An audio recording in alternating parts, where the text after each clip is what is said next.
दोस्तों नमस्कार। भारत की राजनीति कब करवट ले ले कोई नहीं जानता है और कहते हैं कि सियासी हवा को जिसने पकड़ लिया उससे बेहतरीन स्थिति किसी की होती नहीं है और सियासी हवा को पकड़ पाना हर किसी के बूते की बात नहीं है।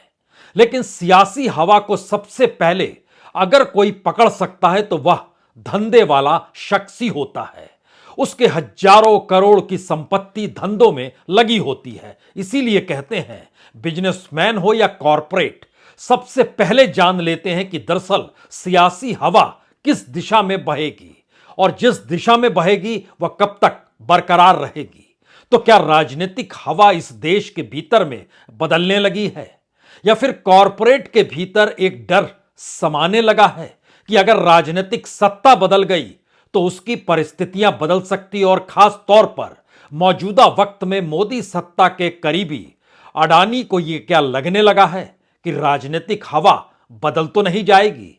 क्या वाकई ऐसी परिस्थिति इस देश के भीतर में आने लगी है जहां पर कॉरपोरेट को यह महसूस होने लगे कि अगर राजनीतिक सत्ता बदली तो उसके हाथों से सब कुछ छिन तो नहीं जाएगा? क्योंकि कॉरपोरेट अगर राजनीतिक प्यादे के तौर पर काम कर रहा हो और राजनीतिक फंडिंग के तौर पर उसकी पहचान जग जाहिर हो चली हो या फिर सत्ता से उसके संबंध छुपे हुए ना हो, तो फिर कोई कॉरपोरेट या कोई भी धंधे वाला शख्स यह कतई नहीं चाहेगा कि अगर सियासी हवा बदल रही है तो वह उस शख्स के साथ खुद को जुड़ा हुआ दिखा दे जिसके जरिए उसने अपने नेटवर्थ को कई गुना ज्यादा बड़ा कर लिया है। यह किस्सा दरअसल अडानी का है, अडानी ग्रुप का है। क्योंकि पहली बार अडानी को क्यों याद आ गए राजीव गांधी और उनकी एक्सपोर्ट पॉलिसी? उन्हें क्यों याद आ गया पीवी नरसिम्हा राव का दौर जब मनमोहन सिंह वित्त मंत्री हुआ करते थे और उस दौर में इकोनॉमिक रिफॉर्म या आर्थिक सुधार जो देश में हुए वह उन्हें क्यों याद आ गए? और तो और 2008 में जब विश्वव्यापी मंदी आई थी उस वक्त भारत ने उस मंदी को हराया था और भारत पर कोई उस अंतर्राष्ट्रीय मंदी का असर नहीं पड़ा था। उस दौर को भी अडानी क्यों याद कर रहे हैं? एक इंटरव्यू में उन्होंने जिस तरीके से बतलाया कि उनका अपना धंधा 4 सीढ़ियों और 4 पायदानों के आश्रय ही यहां तक पहुंचा है, उसमें उन्होंने नरेंद्र मोदी का नाम जरूर लिया, लेकिन वह भी गुजरात के मुख्यमंत्री रहते हुए। बतौर प्रधानमंत्री उन्होंने नाम नहीं लिया, जबकि यह हर कोई जानता है कि बीते बरस लगभग 48-49 अरब डॉलर का नेटवर्थ बीते बरस में उनकी संपत्ति में बढ़ा है। हर कोई जानता है कि उससे एक बरस पहले यानी 2021 में लगभग 40 अरब डॉलर नेटवर्थ उनका बढ़ा है। और इस देश के भीतर में जो भी प्रोजेक्ट हैं, चाहे वो इंफ्रास्ट्रक्चर से जुड़े हों, चाहे वो एनर्जी से जुड़े हों, चाहे डिफेंस से जुड़े हुए हों, चाहे इस देश के पोर्ट एयरपोर्ट से जुड़े हों, हर क्षेत्र में अडानी का वर्चस्व इस देश के सामने है। और राजनीतिक तौर पर अडानी किसी दूसरे के नहीं बल्कि राहुल गांधी के निशाने पर हैं। राहुल गांधी ने दिल्ली में दिए भाषण में भी जब अडानी का जिक्र किया तो तालियां बजने लगी। मैसेज बहुत साफ है कि अडानी इस बात को समझ रहे हैं कि राजनीतिक तौर पर उनकी निकटता नरेंद्र मोदी के साथ जरूर है और नरेंद्र मोदी के काल में ही दुनिया ने पहचाना कि कोई गौतम अडानी नाम का शख्स भी भारत में है। बरस दर बरस बढ़ता हुआ नेटवर्थ और बरस दर बरस इसी दौर में भारत के जीडीपी का नीचे जाना, भारत के इंफ्रास्ट्रक्चर और उसके ग्रोथ का नीचे जाना, भारत के कोर सेक्टर का नीचे जाना, लेकिन अडानी यानी गौतम अडानी का नेटवर्थ लगातार बढ़ते चले जाना। यह कोई आसान बात नहीं है कि किसी देश में एक सत्ता के बदलने के बाद एक कॉरपोरेट ना सिर्फ सर्वश्रेष्ठ हो जाए बल्कि उसका नेटवर्थ दुनिया के तमाम रईसों को चुनौती देने लगे। और जिस वक्त दुनिया की अपनी इकोनॉमी तमाम मुश्किल हालातों से गुजर रही हो और तमाम कॉरपोरेट के सामने कई चुनौतियां हो, ऐसे वक्त में भारत के भीतर में अडानी ग्रुप के सामने कोई चुनौती क्यों निकल कर नहीं आई? और कर्ज में डूबी हुई कंपनी हो, 2,30,000 करोड़ से ज्यादा का कर्ज हो, लेकिन अलग अलग क्षेत्रों में पांव फैलाना उनका जारी रहा। बीते बरस लोगों ने यह भी देखा, बीते बरस ना कहें बल्कि इसी बरस कह लीजिए, सीमेंट कंपनी एसीसी और अंबुजा को भी अपने हाथ में ले लेना। और 2022 में जब उनके पिता की 100वीं पुण्यतिथि का मौका आया तो ऐसे वक्त में 100वीं जयंती कहिए, उस वक्त में उन्होंने ऐलान किया कि वह इतनी बड़ी तादाद में सामाजिक कार्य करेंगे। अगर 2014 में जब नरेंद्र मोदी देश के प्रधानमंत्री बने थे, उस वक्त के उनके नेटवर्थ को देखिएगा तो उस समय के नेटवर्थ से 3 गुना ज्यादा पैसा वह सामाजिक तौर पर खर्च करने को तैयार हैं। यह पूरा किस्सा क्या है, या किस्सा ना कहिए, इस देश की राजनीतिक हवा क्या वाकई बदल रही है? क्योंकि अडानी कहते हैं कि उनके सामने पहली बार किसी भारत के प्रधानमंत्री ने रास्ता खोला तो वह राजीव गांधी थे। राजीव गांधी के काल में जब एग्जिम पॉलिसी लाई गई जो एक्सपोर्ट और इंपोर्ट की दिशा में जाती है, तो उन्होंने एक्सपोर्ट और इंपोर्ट का बिजनेस शुरू किया। यह जिक्र कर रहे हैं 1988 का। उससे पहले राजीव गांधी अंतर्राष्ट्रीय तौर पर जब घूम रहे थे तो भारत की एक्सपोर्ट इंपोर्ट पॉलिसी को लेके वो लगातार काम कर रहे थे। उस वक्त के कॉमर्स मिनिस्टर और फाइनेंस मिनिस्टर और भारत के भीतर में उस दौर में प्लानिंग कमीशन भी इस पे काम कर रही थी। लेकिन क्या किसी ने सोचा था कि राजीव गांधी यानी 1988 का मतलब है लगभग 35 साल पहले का किस्सा कहा जा रहा है। उस वक्त की अर्थव्यवस्था में सुधार लाने की प्रक्रिया जो कांग्रेस की सरकार और राजीव गांधी प्रधानमंत्री थे, उस पॉलिसी ने अडानी को लाभ पहुंचाया। और अगर वो ना होते तो मेरी शुरुआत ही ना होती। इस बात का जिक्र और कोई नहीं, मौजूदा वक्त में देश के सबसे रईस शख्स गौतम अडानी कर रहे हैं, एक इंटरव्यू में इस बात का जिक्र कर रहे हैं। तो क्या यह सब कुछ यूं ही हो रहा है? उसके बाद उनके जीवन का दूसरा स्टेज जो था वह पीवी नरसिम्हा राव और मनमोहन सिंह के काल का था। उस दौर में जो इकोनॉमिक रिफॉर्म इस देश में हुए, उन्होंने उनको मल्टीनेशनल बना दिया, यानी अंतर्राष्ट्रीय तौर पर उन्होंने अपने बिजनेस को फैलाया, अपने धंधे को फैलाया और उनका नेटवर्थ बढ़ने लगा। लेकिन उस दौर में उनके धंधे का भी नेटवर्थ देखिएगा तो भारत में फोर्ब्स की जो लिस्ट आती है उसमें उनका नाम आपको नहीं मिलेगा। यानी वो इतने ताकतवर तब भी नहीं हुए थे। उसके बाद चीमन भाई पटेल के दौर में उन्हें मुंद्रा पोर्ट की क्लीन चिट मिली और केशु भाई ने उसमें चंद पर और लगा दिए। दोनों गुजरात के मुख्यमंत्री थे और इससे पहले नेशनल हाईवे पर ही धंधा हुआ करता था, यानी उसके जरिए बिजनेस भारत के एक छोर से दूसरे छोर तक रेंगता था, चाहे वो दिल्ली से मुंबई हो, दिल्ली से अहमदाबाद हो, मुंबई से अहमदाबाद हो, अहमदाबाद से बेंगलोर हो। लेकिन पहली बार पोर्ट का रास्ता मुंद्रा पोर्ट के जरिए खुला और चीमन भाई से होते हुए केशु भाई पटेल, ये इनके जीवन में तीसरे पायदान के तौर पर इन्होंने याद किया। देखिए, नरेंद्र मोदी का नाम अभी तक नहीं आया है क्योंकि नरेंद्र मोदी अभी राजनीतिक तौर पर उस उड़ान की शुरुआत उन्होंने की। लेकिन 2001 में जब नरेंद्र मोदी गुजरात के मुख्यमंत्री बने तो उन्होंने खुले तौर पर कहा कि उन्होंने जो उद्योग और रोजगार को बढ़ाया और उसे ही अब राष्ट्रीय अंतर्राष्ट्रीय तौर पर बतौर प्रधानमंत्री बढ़ा रहे हैं। लेकिन वह याद करते हैं 2001 में गुजरात के भीतर इंडस्ट्री और रोजगार का जिक्र उन्होंने किया है। और बहुत महत्वपूर्ण है इन तीनों परिस्थितियों को परखना, क्योंकि जिस इकोनॉमिक रिफॉर्म को पीवी नरसिम्हा राव और मनमोहन सिंह की जोड़ी ने इस देश के भीतर लेकर आए, उस मार्केट इकोनॉमी में अडानी सरीखे सैकड़ों लोग होंगे, सैकड़ों ना कहिए उससे भी ज्यादा लोग होंगे जो कि उस बिजनेस में धीरे धीरे उनके लिए एक बाजार खुला। और भारत जो है उस समाजवादी विचारधारा को दरकिनार कर, जो पूरे के पूरे इससे पहले राजीव गांधी को भी उसके दायरे में लिया जाता है और कहा जाता है 91 के बाद से ही भारत की इकोनॉमी ने सही मायने में उस पर को पकड़ा जो अंतर्राष्ट्रीय तौर पर आज की परिस्थिति में भी कैपिटलिज्म को मान्यता देती है। उससे पहले सोशलिज्म चली आ रही थी, चाहे नेहरू का काल हो, शास्त्री का काल हो, इंदिरा गांधी का दौर हो, राजीव गांधी का दौर हो। इसलिए ध्यान दीजिए, नेशनलाइजेशन इंदिरा गांधी ने जो किया, राजीव गांधी ने उसको खत्म नहीं किया, लेकिन उसकी शुरुआत डिसइन्वेस्टमेंट के जरिए पीवी नरसिम्हा राव के काल में हुई। लेकिन राजीव गांधी का जिक्र अपने बिजनेस के शुरुआती दिनों से गौतम अडानी जोड़ रहे हैं। जोड़ने दीजिए, क्या राजनीतिक तौर पर इस देश की हवा में वो कोई बदलाव देख रहे हैं, या वो समझ गए हैं कि जितना नेटवर्थ उन्होंने खड़ा किया है और जितना नेटवर्थ उनके पास है, अगर राजनीतिक परिवर्तन होता है तो उन्हें कांग्रेस के साथ भी खड़े होना होगा, या कांग्रेस उन्हें मान्यता तभी देगी जब वो राजनीतिक और सियासी दोनों तौरों पर उनके साथ खड़े हो जाए, जैसे मौजूदा वक्त में वह नरेंद्र मोदी के साथ खड़े हैं। यह उनकी स्ट्रेटजी का हिस्सा है या संकेत ऊपर से दिया गया, जिन्होंने नेटवर्थ बढ़ाया, इस देश की संपत्ति को गौतम अडानी के हाथों में सौंपने की एक लंबी प्रक्रिया है।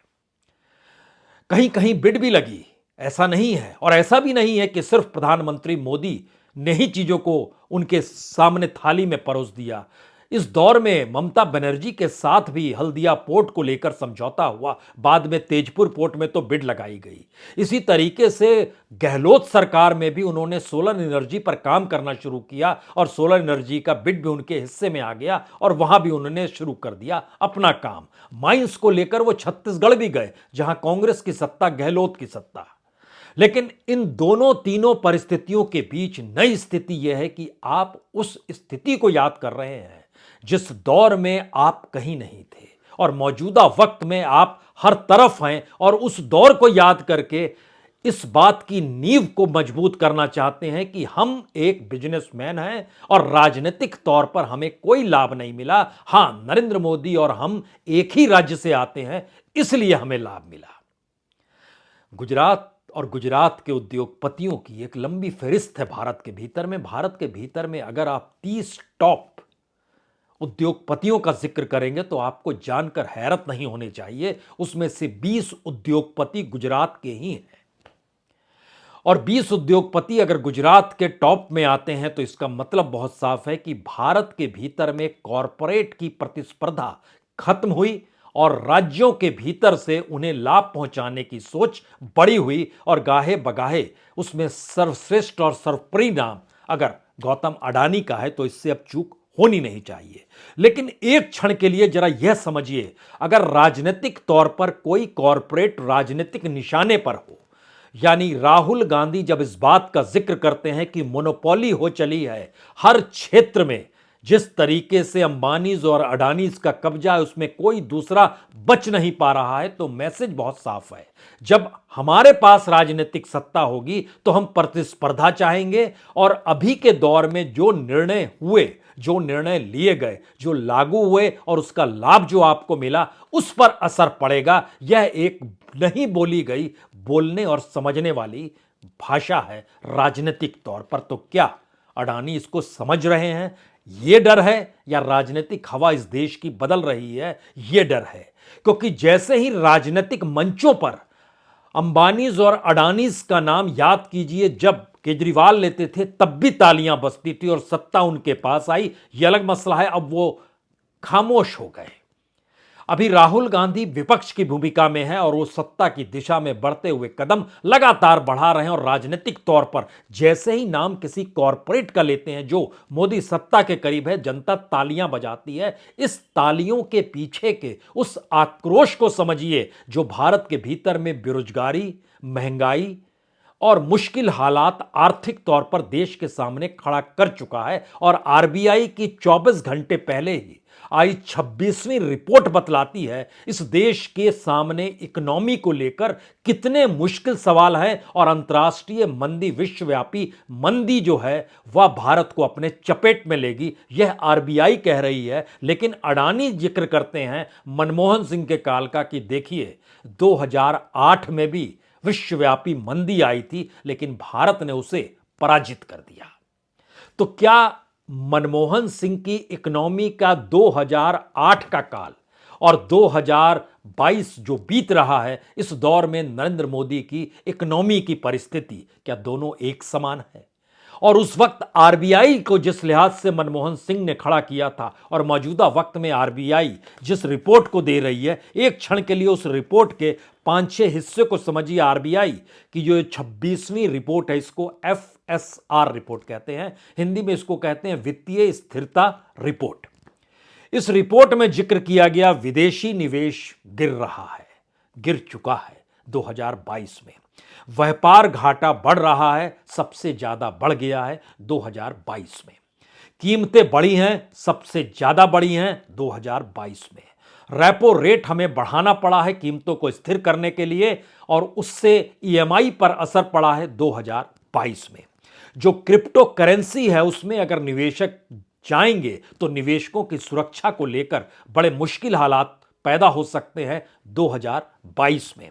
और राज्यों की जो सब्सिडी राजनीतिक तौर पर इस दौर में जो बढ़ती चली जा रही है, उसकी रफ्तार इतनी ज्यादा है कि 19-20 में अगर ये 7.8% था ओवरऑल, तो 21-22 में ये 8.2% हो गया, जो अब और बढ़ रहा है। और ये मानकर चलिए कि नेक्स्ट फाइनेंशियल ईयर के आते आते यह लगभग 8.5% तक पहुंच जाएगा सब्सिडी। तमाम नेगेटिविटी के साथ एक लाइन और कहते हैं कि मंदी का खतरा मंडराने लगा है।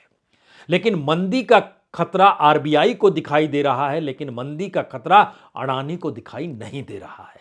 वो कह रहे हैं कि भारत उसे भी मात दे देगा, क्योंकि 2008 में मनमोहन सिंह ने उसे मात दी थी उनकी इकोनॉमिक पॉलिसी। यानी इकोनॉमिक पॉलिसी के ढांचे में मौजूदा मोदी सत्ता की इकोनॉमिक पॉलिसी का जिक्र नहीं हुआ, जिक्र हुआ राजीव गांधी के एक्सपोर्ट इंपोर्ट एग्जिम पॉलिसी का, जिक्र हुआ पीवी नरसिम्हा राव और मनमोहन सिंह की जोड़ी के इकोनॉमिक रिफॉर्म का, जिक्र इस दौर में हुआ मनमोहन सिंह की इकोनॉमी, जो कि 2008 में विश्व मंदी के सामने भी सीना तान कर खड़ी हो जाती, और जिक्र हुआ गुजरात में केशुभाई पटेल और नरेंद्र मोदी का, जिन्होंने राज्य के भीतर का इंफ्रास्ट्रक्चर व्यापार के लिए मजबूत किया, और उसका लाभ गौतम अडानी के ग्रुप को मिल गया। अब यहां पर एक सवाल हर जहन में आना चाहिए।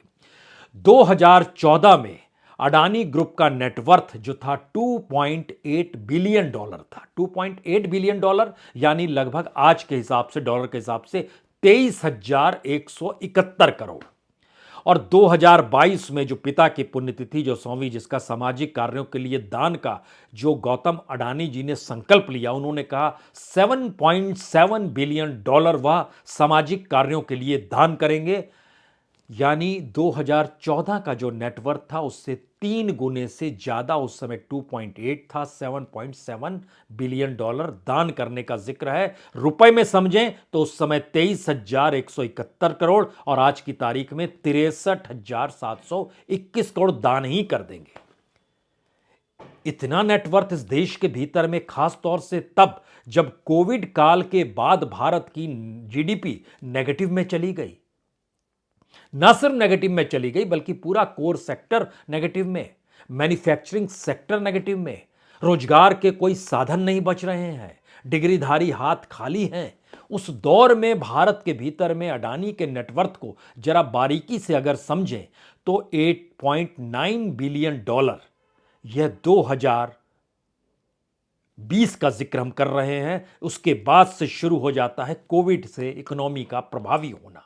लेकिन सोचिए, जिस कोविड काल में भारत ही नहीं समूची दुनिया अर्थव्यवस्था के डामाडोल होने की परिस्थितियों से जूझ रही थी, हर देश का सेंट्रल बैंक परेशान था, उस वक्त में 8.9 बिलियन डॉलर से नेटवर्थ बढ़कर पहुंच जाता है 50.5 बिलियन डॉलर, यानी 73,000 करोड़ से बढ़कर 4,13,000 करोड़ उस कोविड काल के दौर में नेटवर्थ बढ़ जाता है।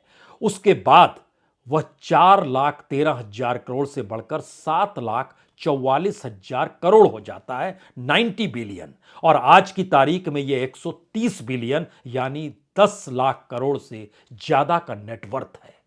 भारत की अपनी इकोनॉमी और भारत के भीतर के अपने प्रोडक्ट्स, ऐसा कुछ भी आपको नहीं मिलेगा कि कहीं पर कोई ऐसी तेजी आ गई कि कंपनियों ने कमाल कर दिया और उसके बाद उनको प्रॉफिट मिलने लगा। ऐसा किसी भी कंपनी के साथ आपको जुड़ा हुआ दिखाई नहीं देगा।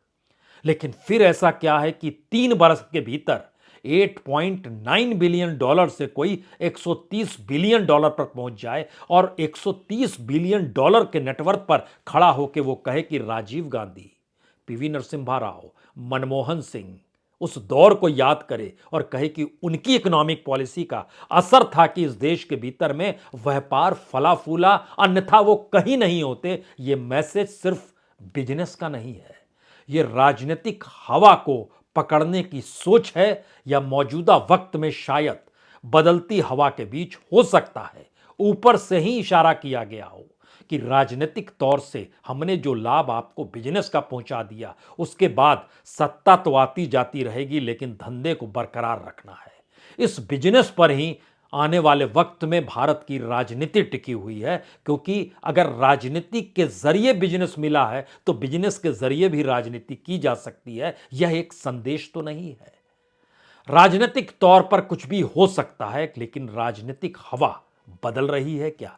जब इन बातों का जिक्र कर रहे हैं तो सोचिए, मुंद्रा कोर्ट से लेकर, मुंद्रा पोर्ट के बाद की परिस्थिति से लेकर एनर्जी का क्षेत्र हो, बंदरगाहों में तो पोर्ट किंग के तौर पर पहचान हो ही गई। लॉजिस्टिक का इस देश के भीतर में जो भी बाहर से जो भी माल आ रहा है वो इसी कंपनी के जरिए चीजों को आगे जाए, जो लॉजिस्टिक उसके हाथ में है।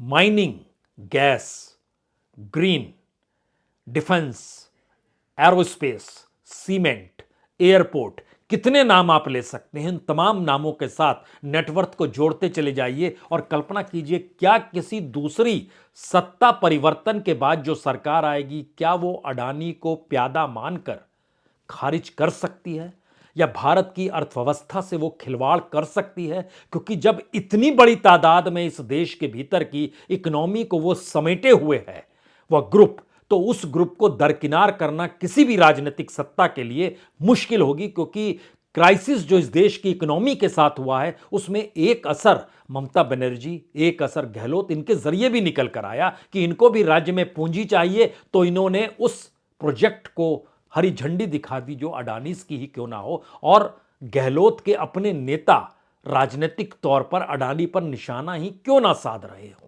और इस देश में राजनीतिक तौर पर अडानी का नाम लेते ही जनता तालियां बजाने लगे, तो इसका मतलब बहुत साफ है कि राजनीति का फलसफा जनता के साथ जुड़ता है, धंधे का फलसफा राजनीति के साथ जुड़ता है।